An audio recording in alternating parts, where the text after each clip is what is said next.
All right, we are going to install the GTM brake line adapter holder for mounting R32 brake lines to pretty much any Volkswagen setup. So as you can see here, the brake line is too big and kind of floats around. It will eventually hit the wheel and shear the line. So what we did here is we have an 1.5-inch pipe clamp with a 3/8 fitting on the end of it. We have an idle clamp right here that's going to go around the brake line, and a 3/8 bolt that goes inside of that to put it all together.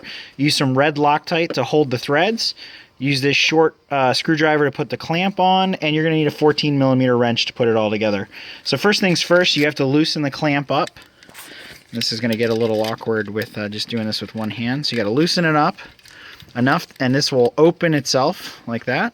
And you can wrap it around the strut so that the bolt side is facing forward. Then what you're going to do is, once you clamp all that together, you're going to put the idle clamp right around the brake line here, which you will be able to slip out later. It's very bendable, so you're going to line that up there. Put a little red Loctite on the threads here, run this through the idle clamp, and tighten it into there.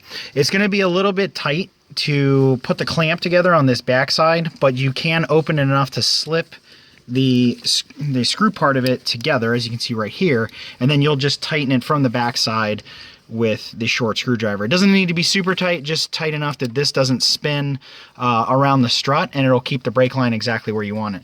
So I'll take a couple pictures here when it's all completed, and that's basically how it's going to work. Thanks.